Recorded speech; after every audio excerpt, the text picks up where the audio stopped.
তুরস্কের ইস্তাম্বুলে প্রায় 400 মানুষকে গ্রেপ্তার করেছে পুলিশ। শ্রমিক দিবসের আন্দোলন দমনে শহর জুড়ে জারি করা হয় 50,000 পুলিশ সদস্য।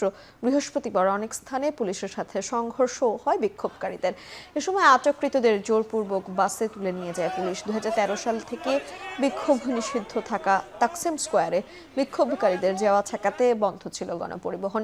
ইস্তাম্বুলের প্রাণ কেন্দ্র এলাকাটিতে ছিল কঠোর লকডাউন। পুরো চত্বর ঘিরে ছিল ধাতব ব্যারিকেড।